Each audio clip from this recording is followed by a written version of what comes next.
esteja convosco. Ele está no meio de nós. Proclamação do Evangelho de Jesus Cristo segundo Lucas.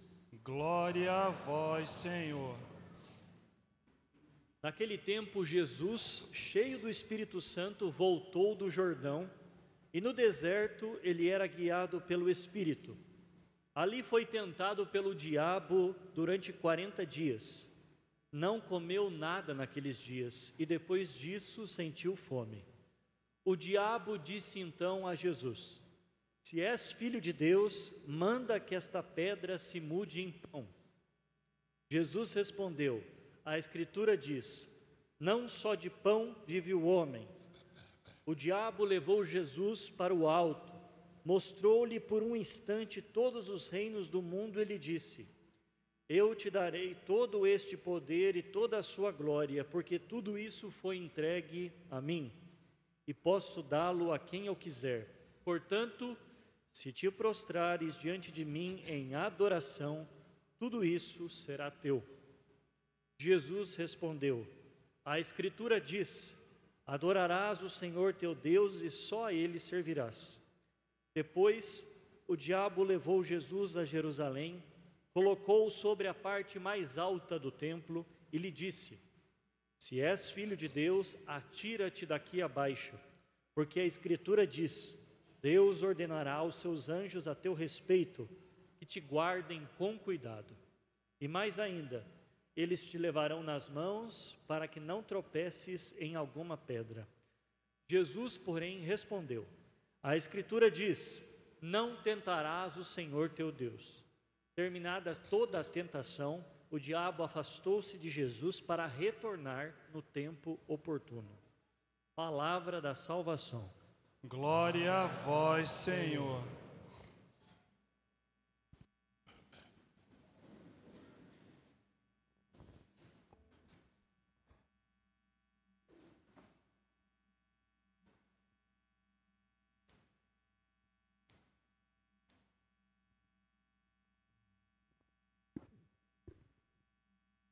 Querida comunidade, devotos e devotas de Nosso Senhor, louvado seja o adorável Salvador Jesus Cristo. Sempre seja louvado. Estamos num tempo especial, tempo Quaresma, que faz parte do ciclo da Páscoa. A nossa liturgia tem três grandes ciclos: o ciclo do Natal, da Páscoa e o chamado tempo comum. O ciclo do Natal prepara o Natal, da Páscoa, a Páscoa, e o tempo comum foca mais nos ensinamentos de Jesus, enquanto que o ciclo do Natal e da Páscoa foca mais sobre a vida de Jesus. Preparar-se para a Páscoa, que é a principal festa dos cristãos, não é apenas uma preparação física, ela deve ser um trabalho espiritual, interior, um trabalho que vem do coração e deve ser feito como tal. As leituras nos apresentam hoje o tema da conversão, que é muito próprio desta época, desse período litúrgico, mas uma conversão que passa pela percepção de que a gente é tentado, e que uma vez tentado o caminho mais fácil, mais cômodo, mais curto, pode ser o caminho do erro, ou caminho que venha a comprometer a meta última da nossa existência. Por que viemos a esse mundo? Esta pergunta a gente nunca pode perdê-la de vista, porque senão a gente confunde as prioridades e pensa que aquilo que tem valor maior não necessariamente é o que vale mais. Tem os valores espirituais, que são eternos, e tem os valores, também são valores materiais, mas são transitórios, são deste mundo. como nós viemos esse mundo, assim também voltaremos, com uma diferença, com os valores espirituais agregados. Nas tentações vencidas por Jesus no deserto, elas representam as principais tentações de todos os homens e mulheres de todos os tempos. A primeira tentação é de transformar pedras em pão, uma ilusão de que a felicidade está apenas na satisfação material. Bens materiais são importantes, mas não são essenciais. A segunda tentação é a busca do poder e do domínio sobre os reinos do mundo, ao custo da adoração de algo que não é Deus. Falsificar a ideia de Deus ou a realidade do divino. E a terceira tentação é o desejo de forçar Deus a agir conforme a nossa vontade. Jesus responde a cada tentação com firmeza e fidelidade ao Pai. Interessante que o demônio usa as Escrituras para tentar Jesus, mas usa as Escrituras de forma fundamentalista, pegando versículos fora de contexto, isolados. Então, quando a gente cai na tentação de pegar a Escritura, uma partezinha, uma palavra, ou só uma frase fora do contexto, pode ser que não seja de Deus. O capeta age assim. Jesus cita as Escrituras dentro do contexto. Por isso, quando a gente estuda, faz teologia, aprende a fazer aquilo que a gente chama de exegese, estudar o texto no seu contexto. Depois a gente faz aquilo que chamamos de hermenêutica. São palavras meio difíceis, mas trazer a mensagem que aquele texto, naquele contexto, quis transmitir, traz para o dia de hoje. Isso é muito mais do que interpretar frases isoladas. E às vezes, alguns líderes de igrejas, essas mais pequeninhas, que surgem da noite para o dia, claro, não tiveram oportunidade de estudar, de aprofundar, mas se julgam líderes de um povo. Aí correm o risco de não interpretar a Escritura como Jesus, mas como o capeta. E aí o resultado é diferente.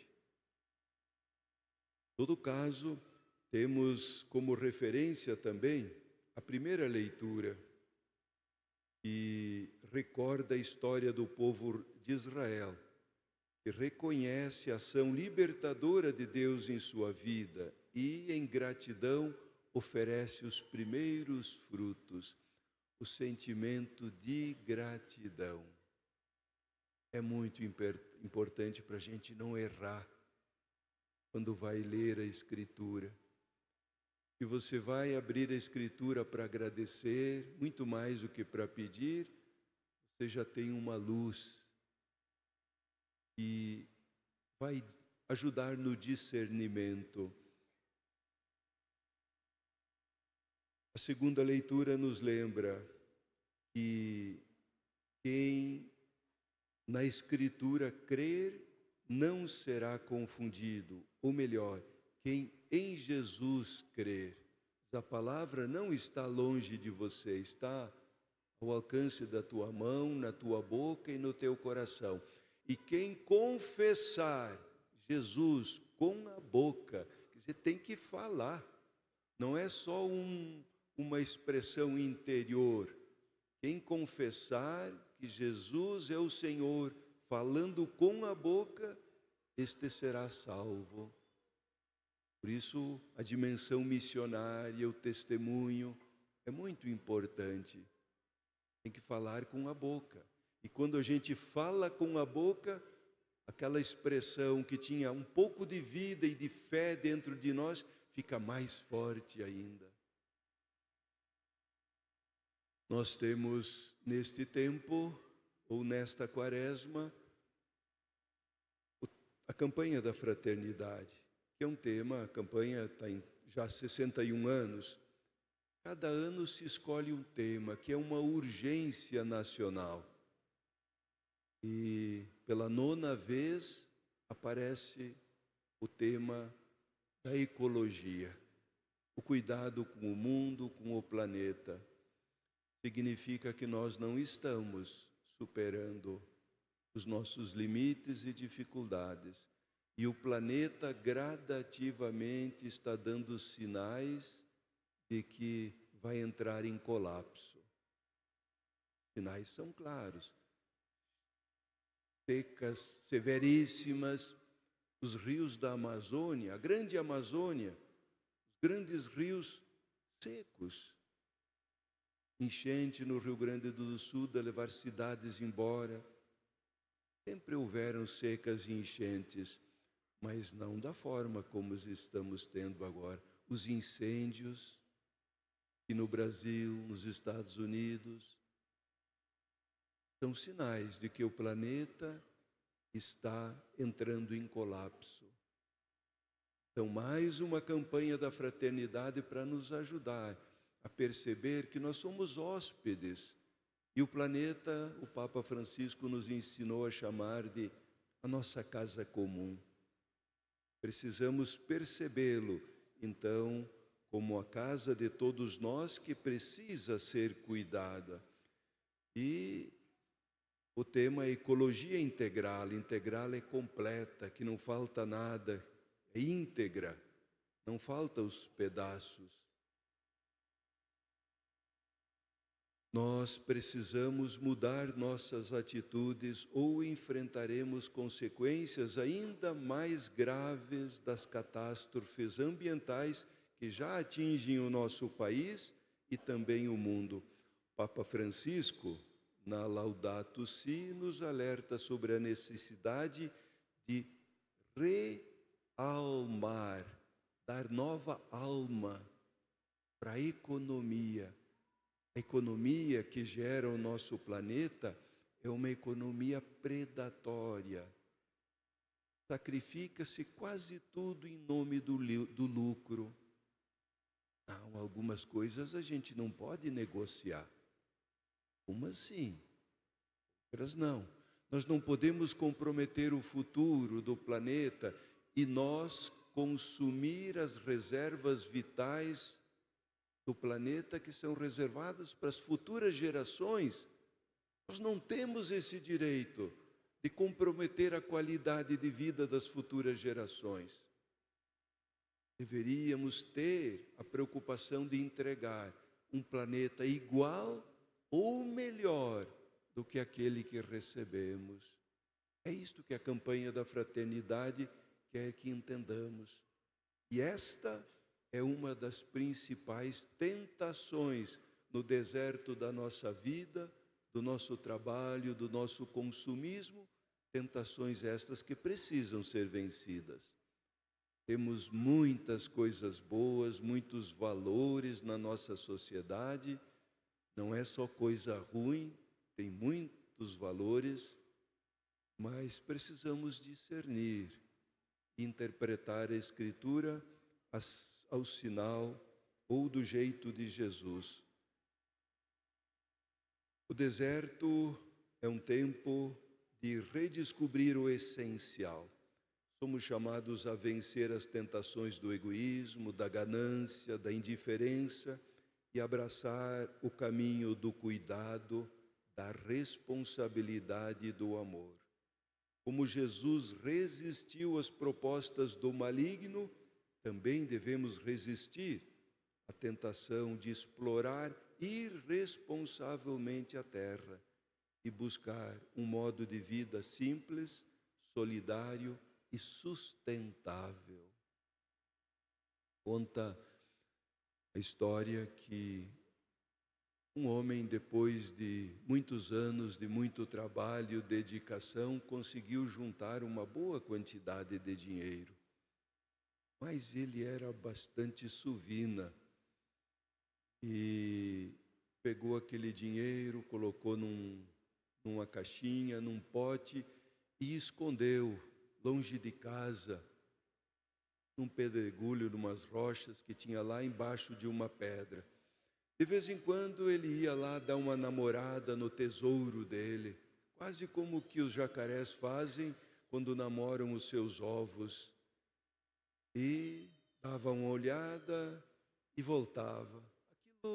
Aquele ritual chamou a atenção de um vizinho. E o cuidou e o acompanhou a certa distância. Chegou o vizinho lá e não teve dúvidas. Passou a mão no dinheiro do outro.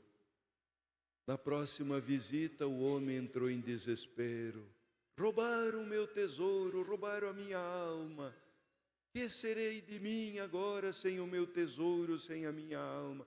Fez um gritedo, e aí passava por aí um homem, perguntou, mas escuta, criatura, o que houve? Levaram o meu tesouro. Mas por que você veio guardar aqui tão longe da tua casa? Deixa em casa, porque aí seria mais fácil para você gastar. O quê? Gastar o meu tesouro? Eu não teria coragem de gastar uma moedinha, por menor que fosse. Aí o homem que ouvia diz, bom, se o tesouro tinha esta finalidade, então coloca uma pedra ali naquele buraco e vai ter o mesmo sentido. Se o dinheiro que você ganhou não é para você gastar, então bota uma pedra ali. Não vai fazer diferença nenhuma. Nós muitas vezes absolutizamos os recursos, as rendas, os tesouros, e aí damos um valor transcendente para aquilo que é limitado. E se nós colocarmos um valor transcendente para aquilo que é limitado, significa necessariamente que vamos limitar o transcendente. Isto significa falsificar a religião, falsificar o treinamento para o céu. Que o bom Deus nos ilumine, que esta quaresma nos ajude, percebendo o mundo que nos circunda, olhando para as nossas crianças e perceber que elas têm direito de receber um mundo habitável, sustentável, tanto quanto ou mais do que aquele que nós recebemos. Não podemos comprometer o futuro. E aí com coisas pequenas, o lixo, cuidado com o lixo, cuidado com os agrotóxicos, o cuidado com a natureza, com as plantas, com a grama. Cada um pode ter uma relação afetuosa com o planeta, uma relação de bem-querer com os pássaros, com a natureza, com todo o meio que nos cerca, inclusive com as pessoas e também com Deus, evidente. Que esta quaresma e esta campanha da fraternidade nos ajudem a produzir os frutos pelos quais somos chamados a produzir. E que Nossa Senhora, Mãe da Criação, nos inspire, nos acompanhe nesta caminhada quaresmal. Amém.